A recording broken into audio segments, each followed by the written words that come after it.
Chapter 1 of Initiative Psychic Energy by Warren Hilton. Mental Second Wind. Are you an unusually persevering and persistent person? Or, like most of us, do you sometimes find it difficult to stick to the job until it is done? What is your usual experience in this respect? Is it not this, that you work steadily along until all of a sudden you become conscious of a feeling of weariness, crying enough for the time being, and then you yield to the impulse to stop? Assuming that this is what generally happens, does this feeling of fatigue, this impulse to rest, mean that your mental energy is exhausted? Suppose that by a determined effort of the will you force your lagging brain to take up the thread of work. There will invariably come a new supply of energy, a second wind, enabling you to forge ahead with a freshness and vigor that is surprising after the previous lassitude. Nor is this all. The same process may be repeated a second time and a third time, each new effort of the will being followed by a renewal of energy. Many a man will tell you that he does his best work in the wee watches of the morning, after tedious hours of persevering but fruitless effort. Instead of being exhausted by its long hours of persistent endeavor, the mind seems now to rise to the acme of its power, to achieve its supreme accomplishments. Difficulties melt into thin air, profound problems find easy solution. Flights of genius manifest themselves. Yet long before midnight such a one had perhaps felt himself yield to fatigue and had tied a wet towel around his head or had taken stimulants to keep himself awake. The existence of this reserve supply of energy is manifested in physical as well as mental effort. Men who work with their heads and men who work with their hands, scholars and marathon runners, must alike testify to the existence of reserve supplies of power not ordinarily drawn upon. If we do not always or habitually utilize this reserve power, it is simply because we have accustomed ourselves to yield at once to the first strong feeling of fatigue. Evidence of this same fact appears in our feelings on different days. How often does a man get up from his breakfast table after a long night's rest, when he should be feeling fresh and invigorated, and say to himself, "I don't feel like working today," and it may take him until afternoon to get his work-a-day stride, if indeed he reaches it at all. You cannot yourself be immune from the feeling on certain days that you are not your best. Somehow or other your wits seem befogged. You hesitate to undertake important interviews, your interest lags, and though crises arise in your business, you feel weighted down and unable to meet them with that shrewd discernment and decisiveness of action of which you know yourself capable. But you realize in your inmost self that if you continue to exert the will and persistently hold yourself to the business in hand, sooner or later you will warm to the work, enthusiasm will come, the clouds will be dispelled, the husks will fly. Yet you have had no rest. On the contrary, you have, by continued conscious effort, consumed more and more of your vital energy. Obviously, it was not rest that you needed. What you required was the impulse of some strong desire that should carry you over the threshold of that first inertia into the wide field of reserve energy so rarely called upon and so rich in power. Under the lashings of necessity, or the spur of love or ambition, men accomplish feats of mental and physical endurance of which they would have supposed themselves incapable. Here is what a certain lawyer says of his early struggles. When I was 23 years old, married and with a family to support, I entered the law course of a great university. Of the many students in my class, 7, including me, were making a living while studying law. By special arrangement, I was relieved from attendance at lectures and simply required to pass examinations on the various subjects, and was thus enabled to retain my place as principal of a large public school. During the third and last year of my law course, I was principal of a public school of 2,000 children and an alternate night school with an enrollment of 750, and I worked at the law 3 nights in the week and all day Sunday. After 8 months of this, the final examinations came around. They consumed a full week, from 9 in the morning until 5 or 6 at night. I had no opportunity for review, so I rented a room near the law school to save the time going and coming, and reviewed each night the subjects of examination for the following day. I did not sleep more than 2 hours any night in that week. On Thursday, while bolting a bit of luncheon, a fishbone stuck in my throat. Fearful of losing the result of my year's effort, I returned to my work, suffering much pain, and kept at it until Saturday night, when the examinations were concluded. The next day the surgeon who removed the fishbone said there was no reason why I should have not had a bad case of gangrene. When I look back on that year's work, I don't see how I stood it. I don't see how I kept myself at it, day in, day out, month after month, without rest, recreation, or relief. I am sure I could never go through it again, even if I had the courage to undertake it. I ranked second in a class of 180 in my law examinations, won the second prize for the best graduating thesis, received a complimentary vote for class oratorship, and much to my surprise, was soon after offered an assistant superintendency of the public schools by the school board, who knew nothing of my studies and thought my work as a teacher worthy of promotion. It was not only the hardest year's work, but the best year's work I ever did. It exemplifies my invariable experience that the more we want to do, the more we can do, and the better we can do it. The following is an extract from a letter quoted by Professor James, as written by Colonel Baird Smith after the siege of Delhi in 1857, to the success of which he largely contributed. My poor wife had some reason to think that war and disease, between them, had left very little of a husband to take under nursing when she got him again. An attack of scurvy had filled my mouth with sores, shaken every joint in my body, and covered me all over with scars and livid spots, so that I was unlovely to look upon. A smart knock on the ankle joint from the splinter of a shell that burst in my face, in itself a mere bagatelle of a wound, had been of necessity neglected under the pressing and insistent calls upon me, and had grown worse and worse until the whole foot below the ankle became a black mass and seemed to threaten mortification. I insisted, however, on being allowed to use it until the place was taken, mortification or no, and though the pain was sometimes horrible, I carried my point and kept up to the last. On the day after the assault, I had an unlucky fall on some bad ground, and it was an open question for a day or two whether I hadn't broken my arm at the elbow. Fortunately, it turned out to be only a severe sprain, but I am still conscious of the wrench it gave me.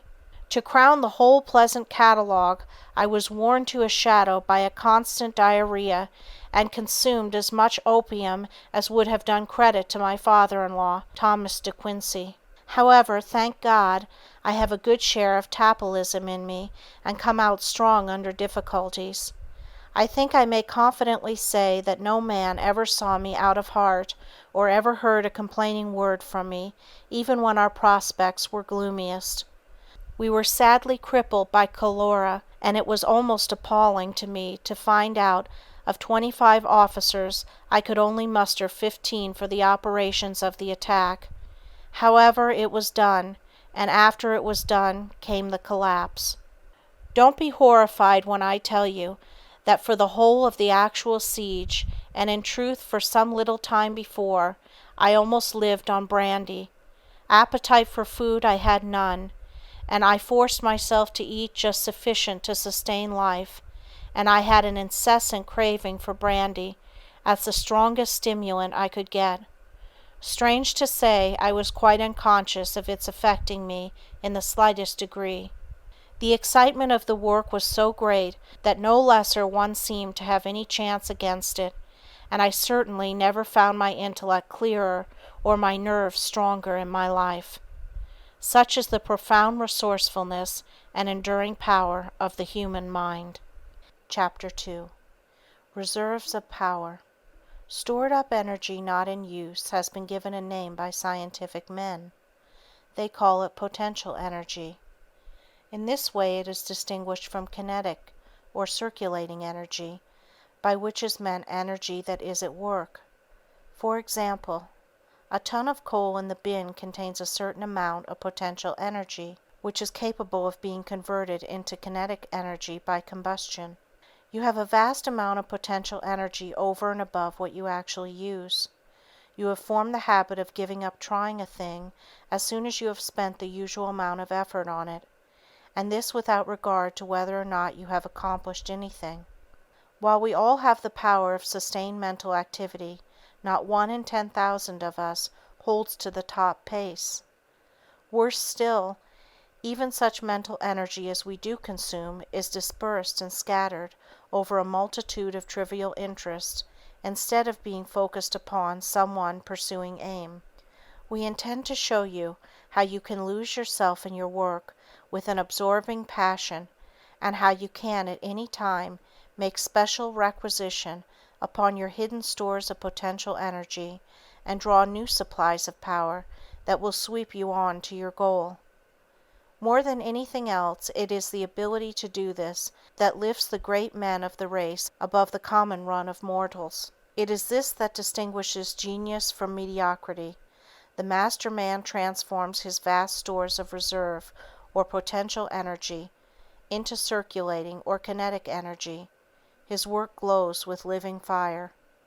Yet for every such man there are a multitude of others, equally gifted in some respect, but wanting that mysterious "open sesame" which would discover their hidden mental riches, arouse them from their accustomed inferiority to their best selves, and transform potentiality into accomplishment. So it comes about that most of us are gems that shine but to illuminate the dark unfathomed caves of ocean, flowers born to blush unseen.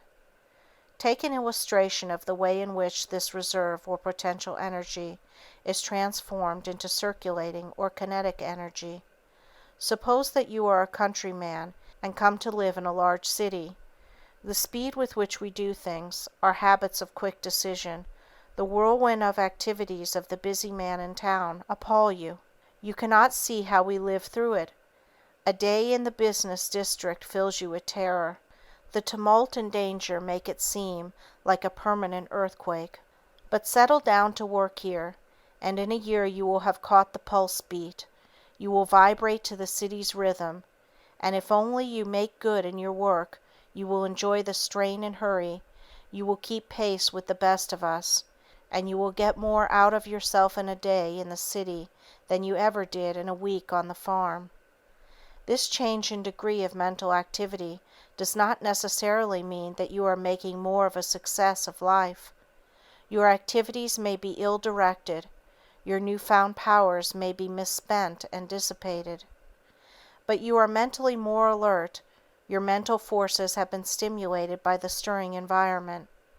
And mark this particularly.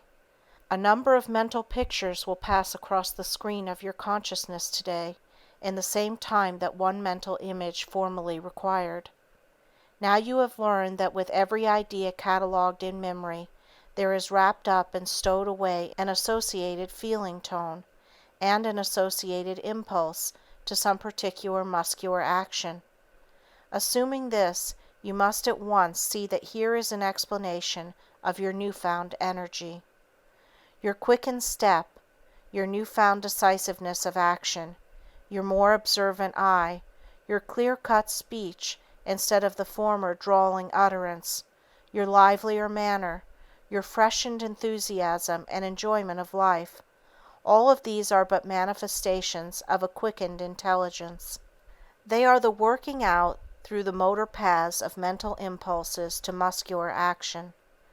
And these impulses to muscular action come thronging into consciousness because the livelier environment brings about a more rapid reproduction of memory pictures. And here comes a particularly striking fact.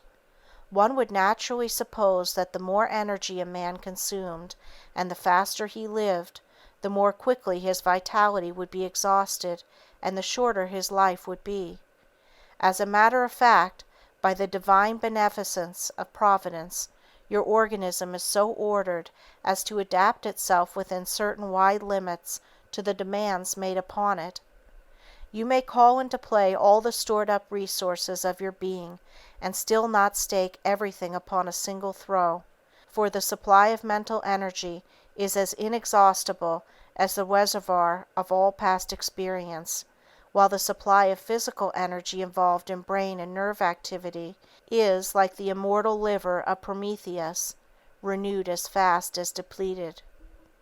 Two sets of facts that have been established by elaborate scientific experiment will convince you of the truth of these propositions. Professor Patrick of the State University of Iowa conducted some of these experiments. He caused 3 young men to remain awake for 4 successive days and nights. They were then allowed to go to sleep, the purpose of the experiment being to determine just how much time nature required to recuperate from the long vigil. They were allowed to sleep themselves out, and all woke up thoroughly rested, yet the one who slept the longest slept only 1/3 longer than his customary night's sleep. You have doubtless had the same experience yourself many times. It all goes to show that if we are awake 4 times as long as usual, we do not make up for it by sleeping 4 times as long, but 4 times as soundly as customary. The hard-working mechanic requires no more hours of sleep than the corner loafer, the active man of affairs no more than the dawdler. The time of tissue repair is about the same with all men under all conditions. It is the rate of repair that varies with the demand that has been put upon the body. Again, look at the same subject from the standpoint of food supply. On what you now eat and drink you have a certain average weight. Eat, digest, and assimilate a larger quantity of food, and your weight will increase.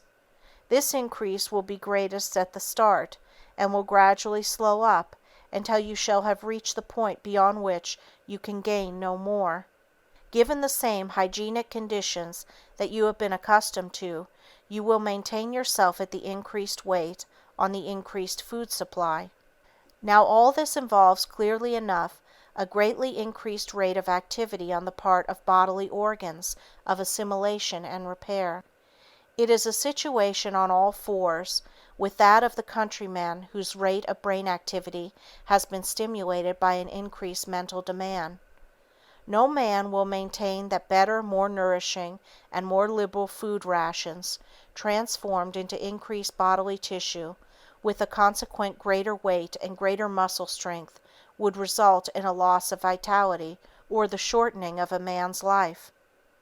Pygmies cannot become giants physically or intellectually, but as the puny youth can by systematic exercise broaden his frame and develop his muscle into at least a semblance of an athlete, and can then go through his healthier appetite and his faster rate of repair maintain himself without effort at the new standard, so can the mentally inert call forth their reserves of energy and maintain a higher standard of activity and fruitfulness. Few men live on the plane of their highest efficiency. Few search the recesses of the well springs of power. The lives of most of us are passed among the shallows of the mine without thought of the possibilities that lurk within the deeper pools. This accumulation of potential subconscious reserve energy is a result of the evolution of man and the growing complexity of his life. No man could, if he would, respond to all the impulses to muscular action aroused in him by sense impressions. It would be still less possible for him to respond to every impulse to muscular action awakened from the past with the remembered thought with which it is associated. Desire, interest, attention, and the selective will must pick and choose among these multitudinous tendencies to action. Here, then, is another fact that has immediate bearing upon your ability to carry out any ambition you may have. Your every action is the net result of selection among a number of impulses and inhibitory forces or tendencies. As a general thing, consciousness is made up of a number of conflicting ideas, each with its associated feeling and its impulse to action. Just what you do in any particular case depends upon what mental picture is strongest, is most vivid in consciousness, and thus able to overcome all contrary tendencies. As life becomes more and more complex, the number and variety of our sensory experiences increase correspondingly. And so it comes about that we have untold millions of sensory experiences, carrying with them the impulses to muscular response, none of which, on account of the multiplicity of conflicting ideas, is ever allowed to find release and actually take form in muscular activity. The consequence is that only an exceedingly small proportion of the mental energy that is developed within us is ever actually displayed.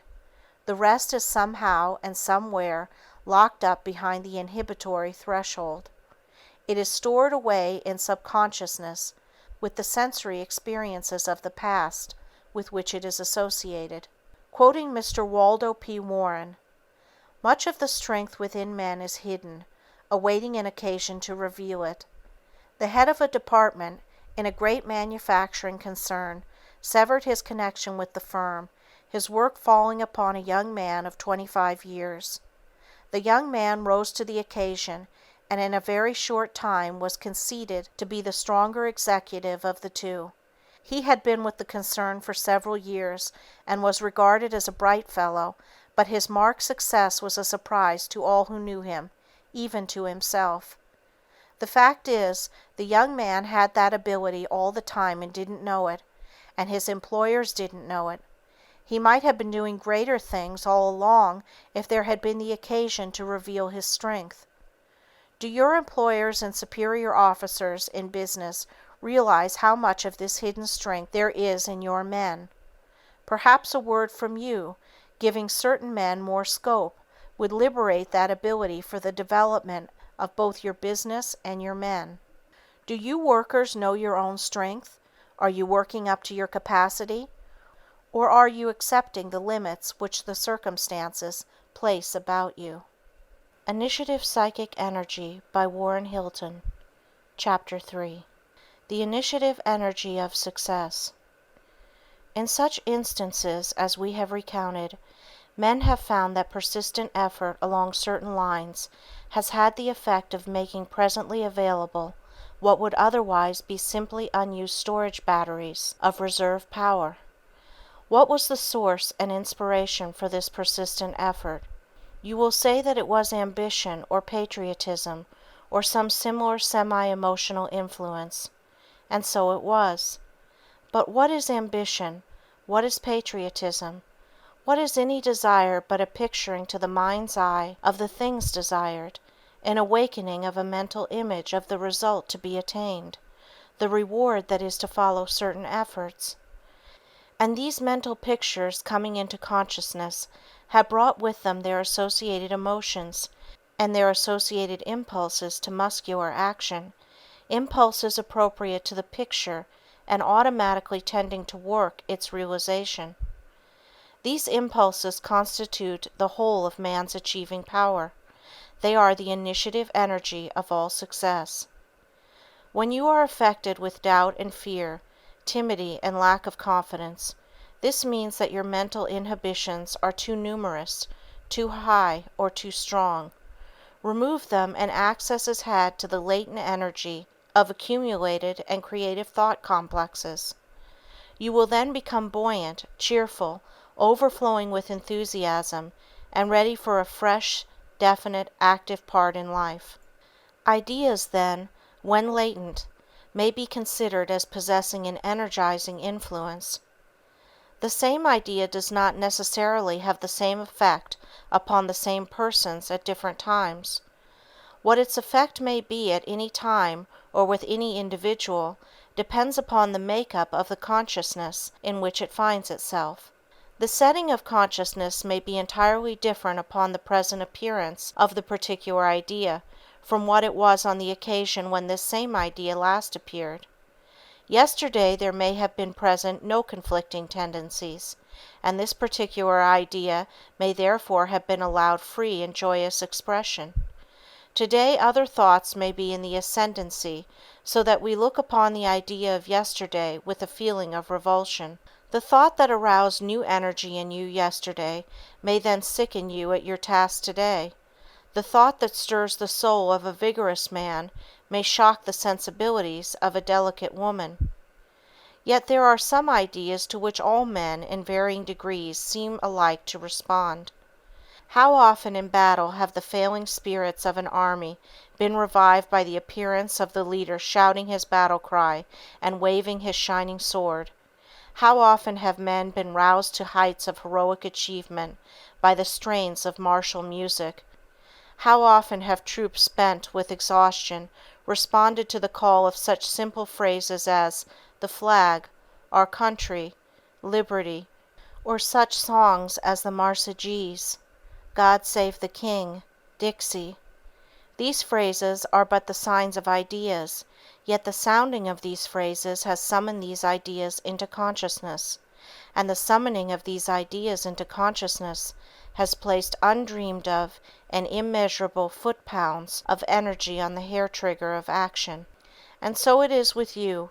Down deep in the inmost chambers of your soul are untouched stores of energy that, properly applied, will exalt your personality and illumine your career. But to find and claim these hidden riches you must persevere, you must endure. In a marathon race it is endurance that wins. The graceful sprinter who is off with a leap at the bank of the pistol soon falls by the wayside. Life is a marathon in which persistence triumphs. There are many good starters, but few strong finishers. That is why the failures so outnumber the successes. The man who travels fastest does more than he is told to do.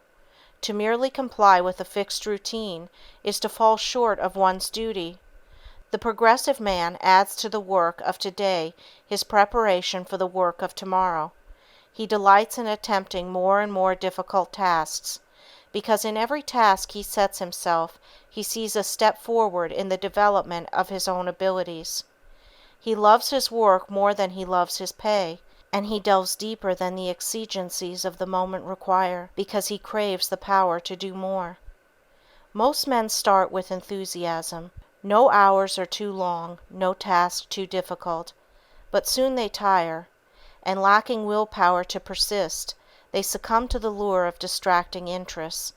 They become disheartened and indifferent, and so they fail. A young man married. He was a proprietor of a flourishing general store in Princeton, Indiana. He and his bride forthwith resolved that they could and would lay aside out of their income $1,000 a year for 10 years, by which time they would have $10,000 and accumulated interest and could go into business in a big city. At the end of the first year, when they took stock of their savings, they decided that thereafter, instead of trying to save $1,000 a year for 10 years, they would undertake to save $10 a year for 1,000 years and would be more apt to succeed. Today they are just where they began. You all know such men who are always starting and never finishing. 95% of the men who go into business are quitters. The very first disappointment sends them scurrying to cover. They begin to look for a soft snap, away from the firing line. Is it any wonder that so few reach any great success? That there is an enormous lack of appropriation of energy in most men's lives is an undoubted fact. Just where this energy is stored, and just what its eternal significance may be, is immaterial to our purpose. It may be that this reserve is nature's safeguard against our extravagance. It may be, as some philosophers contend, that the subconscious, with its vast stores of energy, is a higher, more spiritual phase of man. It may be that the subconscious is for each one of us his individual segment of the Divine Essence, that it marks our at-one-ment with God. It may be that to evoke these latent energies is to call upon those resources of our being which are the embodiment within us of the Spirit of the Creator of all things. It may be that this Divine Essence, if adequately aroused, may exert an absolute transcendence over material things and lift humanity to a godlike plane. "What we call man," wrote Emerson, "the eating, drinking, planting, counting man, does not, as we know him, represent himself, but misrepresents himself. Him we do not respect, but the real soul, whose organ he is, would he let it appear through his action, would make our knees bend. I said, Ye are gods, quoth the psalmist, but ye perfect even as your Father, was the injunction of the Master." Whatever the eternal significance of your latent energy may be, the fact remains that it is yours, and yours to use. If you are to succeed, if you are to do big things, you must be a man of doggedness. You must keep your eyes trained everlastingly upon the vision of the thing you want. You must stay in the race until you get your second wind. You must be a master of yourself and draw freely on your stored up powers. Do as we shall tell you in this course, and you will become a master man, the kind of man who lasts, the kind of man who works his imagination overtime, the kind of man who can strain his energies to the utmost and then, finding himself still a failure, can rise like the glow of the sun to do bolder and bigger things, the kind of man who wins. End of Chapter 3. Chapter 4. How to avoid wastes that drain the energy of success. We have shown you that you have within you the potentialities of success in the form of latent mental energy. We have shown you that your ability to achieve depends upon your ability to utilize to the full your underground mental resources. But success demands that you do more than merely use all your mental energies. You must use them intelligently. Most men fail because they speed the bullet without aiming. They fire at random and so bag no game. Your pent-up mental energy is the powder in the cartridge. Its usefulness depends upon the man behind the gun. To succeed in business, you must intelligently control and direct 1. Your own mental energies, 2. The mental energies of others. The course of the average man through life is an aimless zigzag. It has neither direction nor purpose. It represents wasted energy capriciously expended. Mental energy is like water. It has a tendency to scatter. It is diffusive. It seeks release in 1,000 different directions at the same time. As a boy first learning to write, you were unable to prevent the simultaneous squirming of tongue and legs, all ludicrously irrelevant to your purpose of writing. So now, as a businessman, unless you have learned the secret of self-mastery, you are unable to concentrate your efforts. Your attention is easily distracted. You exhaust yourself in displays of passion. You are forever doing things during business hours that have no relation to your business. You are forever doing things in connection with your business that do not contribute to its progress. You expend just as much energy as the accomplished executive or the successful hustler, but you fritter it away in unprofitable activities. To correct this is to gain mastery and power. Concentrate your mental energies on one thing at a time. Stop spreading them around. The promoter may have a dozen big enterprises underway at once, but he takes them up one at a time. He transfers his whole mind and thought from one to the next. You cannot, of course, be eternally doing the same thing, but make no mistake about it, the only way to succeed at anything is to consciously control your mental energies. You may throw them now into this attack, now into another, but you must always have a tight grip on yourself, or you cannot succeed. You will often hear some live wire businessman spoken of as a human dynamo. He has the faculty of turning out a stupendous amount of work in a comparatively short time.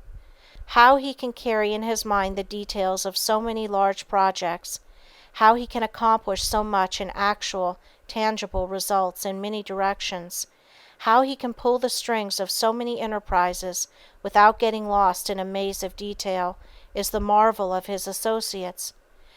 And yet this man is never hurried, nor flurried, nor worried.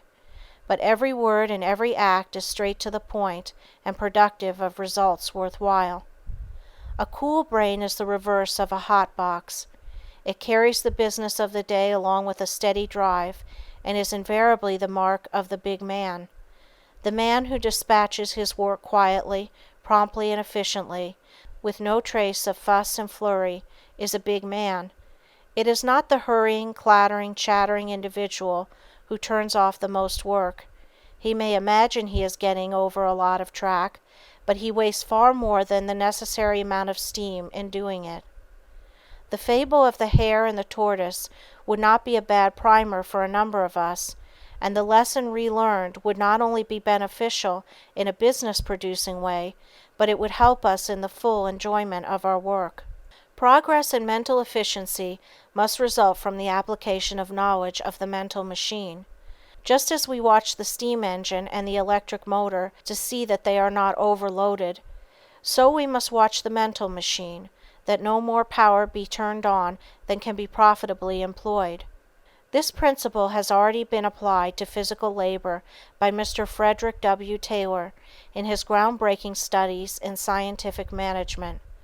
Mr. Taylor's celebrated experiments in the handling of pig iron, by which the quantity handled in a day by one man was increased from 12½ tons to 47½ tons, showed that a man engaged in such extremely heavy work could only be under load 43% of the working day, and must be entirely free from load for 57% to attain the maximum efficiency. There is no reason why efficiency in mental effort should not be gauged just as accurately as in muscular activity. If there are times when your wits are not as keen, when you have not the grasp of fundamentals, as at other times, it is because you are mentally overloaded. It may be the result of a great variety of causes.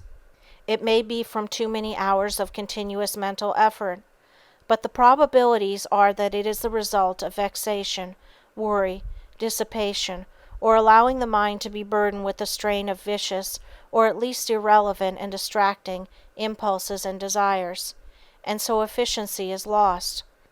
The human dynamo is a man who long ago learned the lesson of scientific management of his own mental forces. He does one thing at a time, and does it the best he knows how. He directs the whole power of his mentality to the one problem, and solves it with accuracy and dispatch.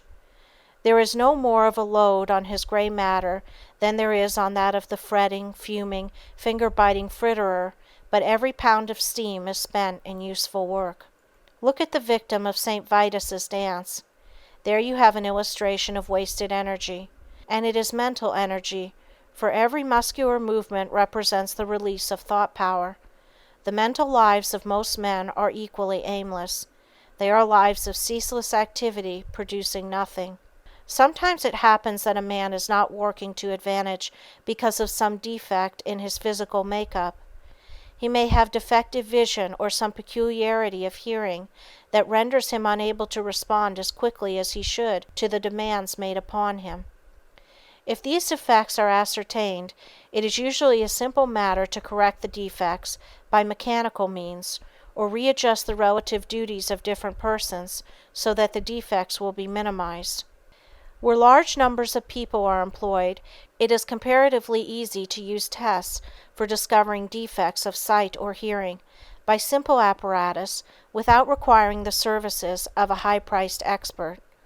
By adopting these test methods, any manager of a large industrial establishment can satisfy himself whether his employees are up to certain normal standards. He can even apply the test to himself. Optical tests can be conducted by securing an ordinary letter chart, such as used by oculists and opticians. Seat the subject 20 feet away. If he can read all the lines of letters from the largest down to the smallest, his eyesight is practically perfect. In a large percentage of cases, the smaller lines of type are blurred and invisible.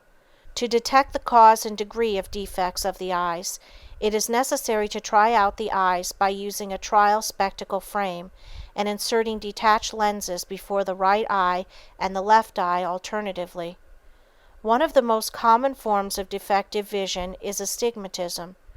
A chart has been designed with a series of circles and straight lines radiating from the center.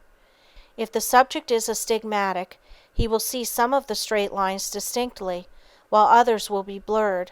For instance, one or two of the vertical lines may appear very black and strong, while all others will look like a hazy network. This defect, due to unevenness of the spherical surface of the eyeball, is easily corrected with properly ground glasses.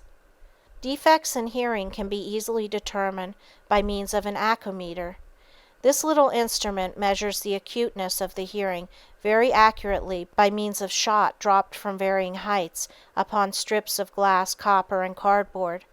Tests with this device indicate whether the subject's hearing is above or below normal.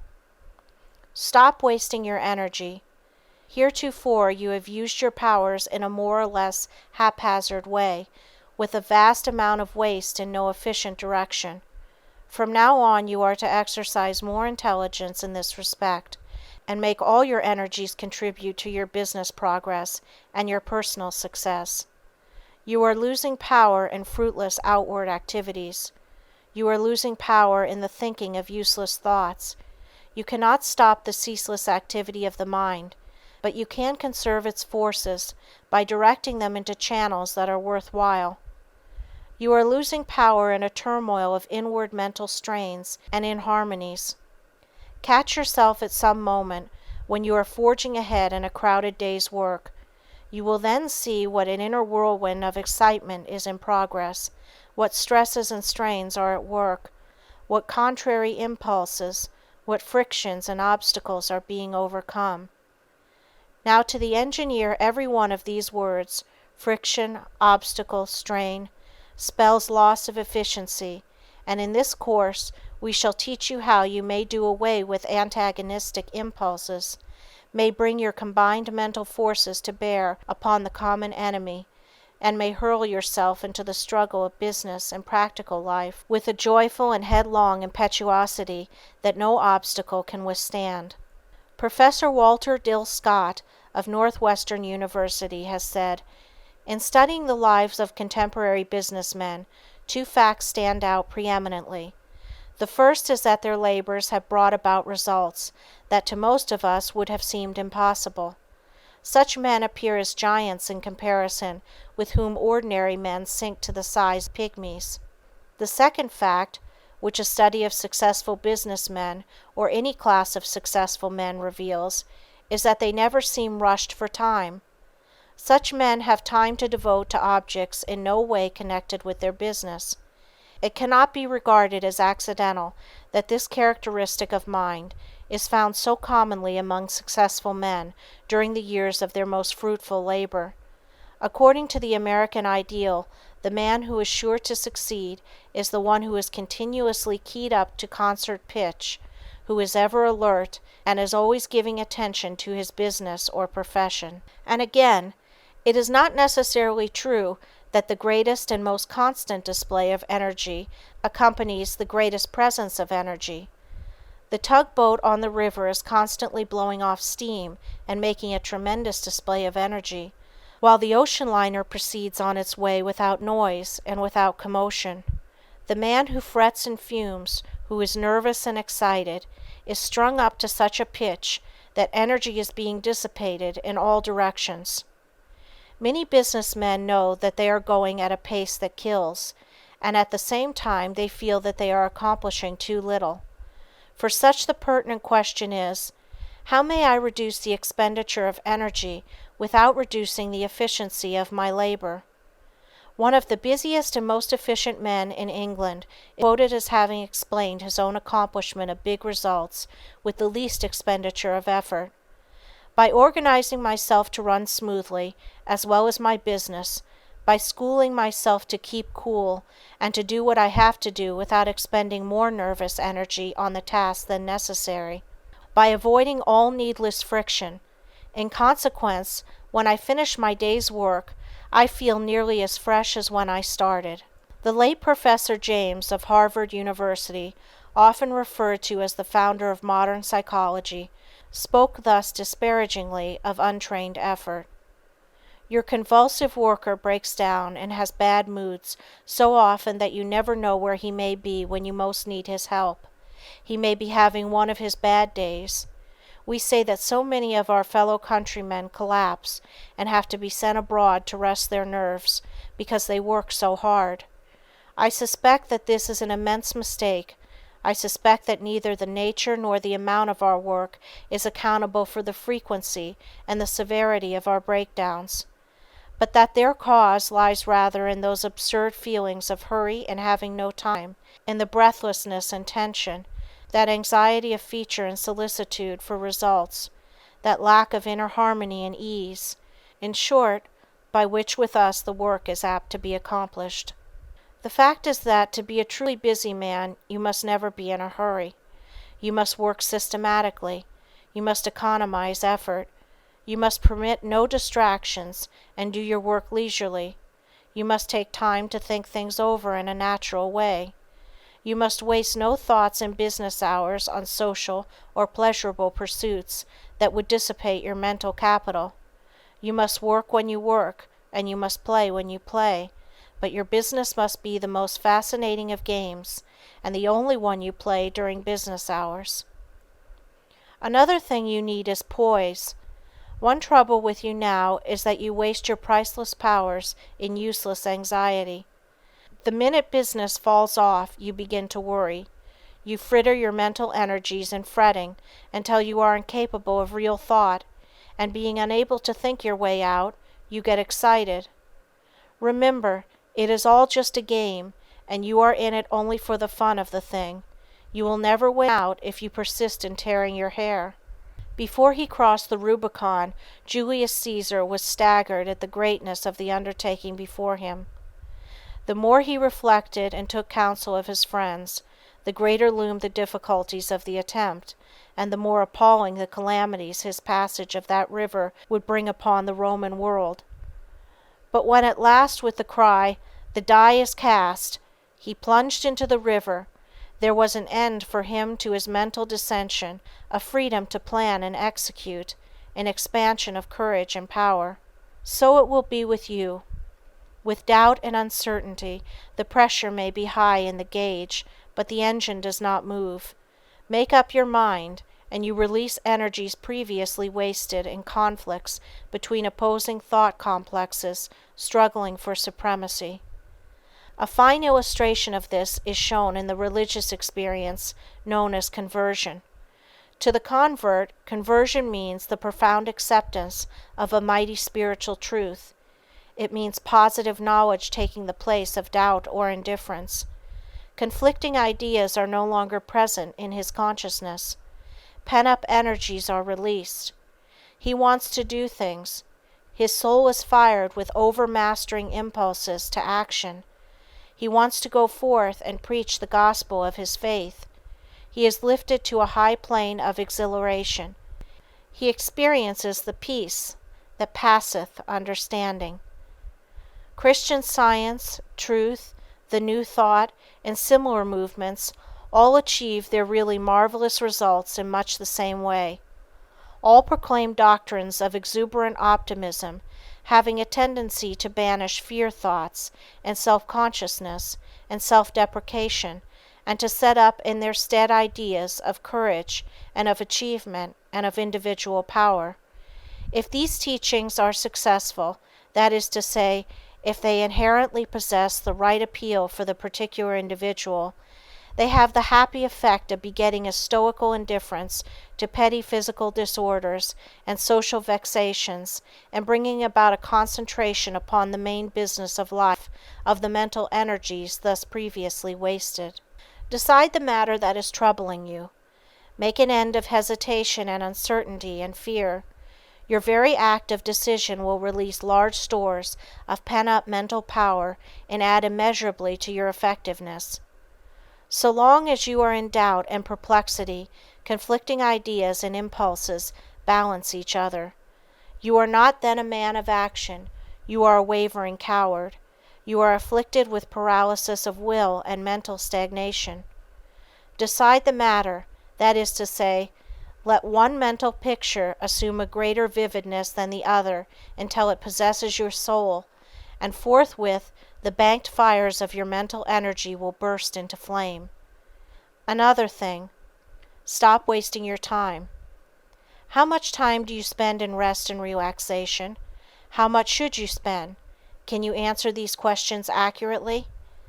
Thomas A. Edison has contended for years that 4 hours sleep a day was sufficient for any man. He has conducted experiments with a large number of men, giving careful attention to matters of diet and exercise, and the results have seemed in a measure to support his theory. Dr. Fred W. Eastman reports that owing to pressures of work, he was recently unable to get more than 3 or 4 hours sleep out of the 24-hour during a period of many months, and that so far from being hurt by it, he gained 5 pounds. He says, if restoration during sleep is a task so relatively small, the question arises whether, in order to complete restoration, it is necessary for us to spend so much time in sleep as we do. Perhaps on account of popular opinion and personal habit, we waste much time in this jellyfish condition that could more profitably be spent in active pursuit of our ambitions. The answer, of course, depends upon the nature of our occupations. If there is muscular effort involved, with a correspondingly large amount of waste in the cells and blood, 8 hours or more are probably necessary. But if the work is of a sedentary nature, and mainly of the brain, there is naturally a smaller quantity of accumulated waste, and less time is required for removal. Many are the instances of great men, past and present, who have lived healthily and worked unceasingly and strenuously on only 4 or 5 hours sleep, or half the laborer's portion. Surely we do not suppose that these men were or are physically different from others, but rather that by inclination or necessity they have developed a habit of sleeping intensely for a short period, with resulting gain of time and efficiency. So far as this matter of relaxation, rest and sleep is concerned, the rule is obviously this: determine accurately by experiment the proper relation between periods of work and periods of rest in your own case, then increase your efficiency by maintaining this relation. In Denmark they feed cows scientifically. Day by day they increase the allowance of milk-producing food. Day by day the yield of milk increases.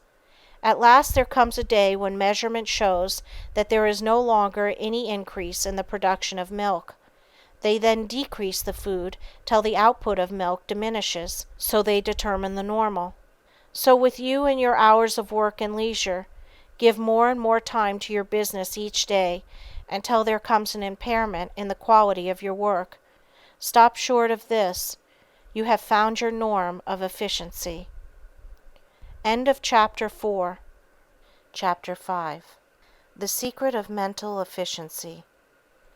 You are called upon to master and conserve the innate energies of your mind. This means you must 1. Find out where these energies are stored, and 2. Learn the conditions that determine their activity. All past experiences are conserved within us in the form of complexes. These complexes consist of ideas, emotions, and impulses to muscular activity.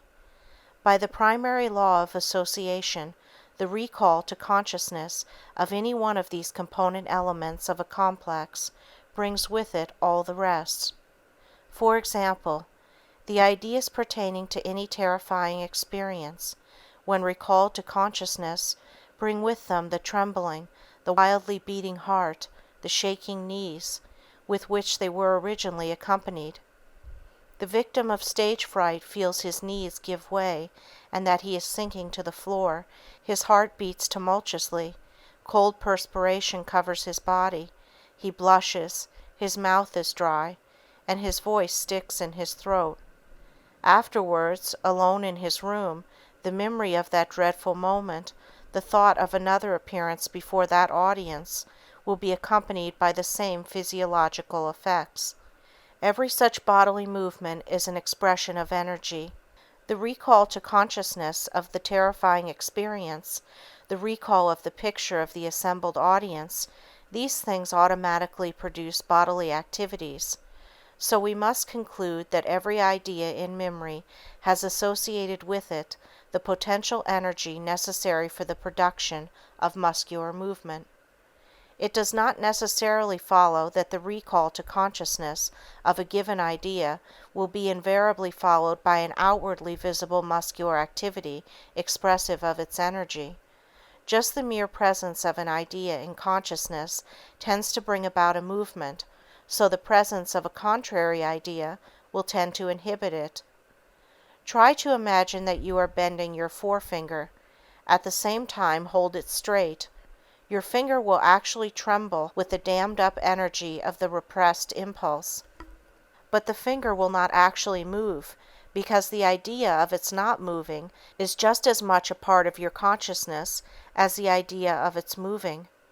Put out of your consciousness this thought of the finger's not moving, and forthwith the finger will bend. Your conduct during your waking hours is thus always the result of opposing forces, some tending in one direction, others tending to counteract the first. Thus there comes about a great waste of mental power and an appalling loss of individual efficiency. In the language of sport, you are suffering from a lack of mental teamwork. The effect is the same as if the members of a football team, instead of combining their forces against the opposing side, should spend their time in restraining one another. It requires but one step, and not a difficult one at that, to lead you to the conclusion that the solution of this problem lies in having consciousness at any one moment only such ideas as harmonize. Let that condition prevail, and the potential energies of all ideas in consciousness must flow together in a broad stream of useful and exhilarating activity. Your work should be a source of pleasure to you.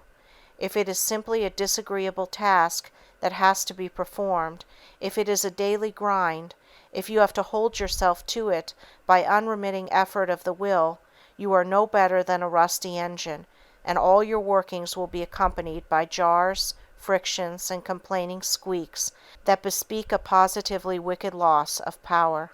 Hold the right thoughts persistently in mind, and you cannot help working steadily on toward the goal you are thinking of. Keep steadily at work with the right thoughts persistently in mind, and success is sure to come. Success, then, lies in the concentration of mental energies, and this concentration is to be brought about by holding in consciousness only those ideas that harmonize.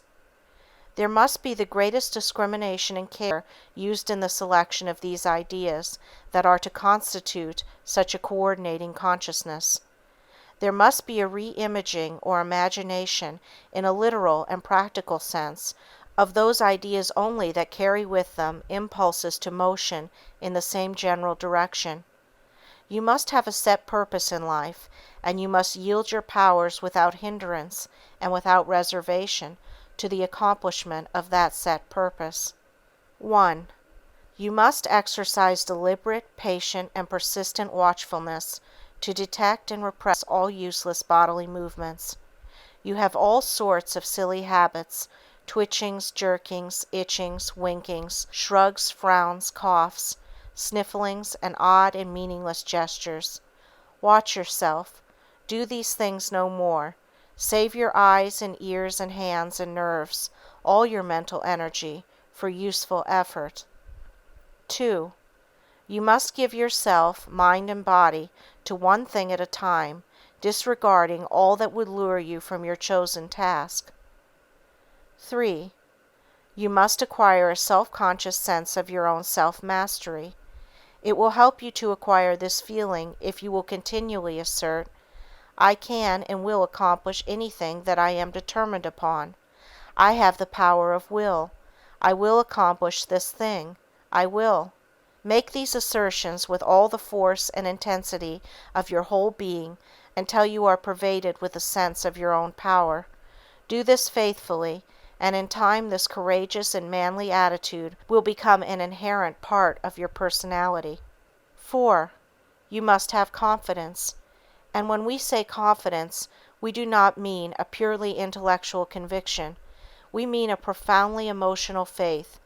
It will help you to cultivate this feeling of confidence if you affirm many times a day, "I have implicit confidence in myself. I have perfect faith in my own powers. I am absolute master of myself and of my career."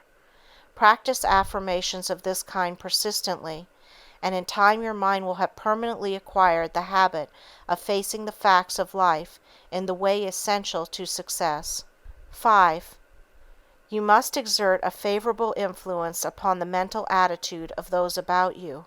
This is not so difficult as it would appear. You cannot yourself acquire willpower, confidence, and courage without impressing others with your possession of these qualities. Personalities are revealed one to another by faint and suggestive activities, all unconsciously perceived. Your concentration of energy will inspire others. You will radiate an atmosphere of success. You will subtly influence your associates. You will be a force to reckon with, and the world will know it. Your air of success will draw others to you, will bring business and goodwill, and men and money will seek a share in your enterprise. Master your mental energies, train them, concentrate them. Thus only may you win riches with honor. Thus broadly put, there is, or perhaps it would be more accurate to say there seems to be, nothing startlingly new about this proposition.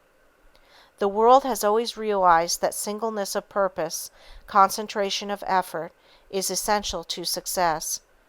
But in the past the world has possessed no formula by which these qualities might be acquired. Men have endeavored to create in themselves the necessary qualities for success, having no knowledge of the mental elements that went into their composition. They have tried to run the mental engine, knowing nothing of its mechanism. Some few have been lucky, but the path has been strewn with 1,000 failures to one that passed on to success. There are some business men who look upon psychology as blue sky theorizing or new thought. There are others who have a hazy idea that it is a sort of unfathomable mystery intended to amuse long-haired scientists. The truth is that every one of these same businessmen, if he is getting ahead, is unconsciously using psychological principles to the profit of his own business every day in the year. In the books that are to follow, we will show you the immense practical value of a truly scientific psychology. You shall come into the psychological laboratory with us and work out rational, scientific, and exact methods by which, without possibility of failure and with but reasonable effort, you can at any moment completely concentrate your mental powers. You shall be instructed in simple devices for mastering scattered energies, repressing wasteful habits, banishing depressive moods, and raising yourself to a far higher level of commercial efficiency. End of Chapter 5. Recording by Andrea Fiore. End of Initiative Psychic Energy by Warren Hilton.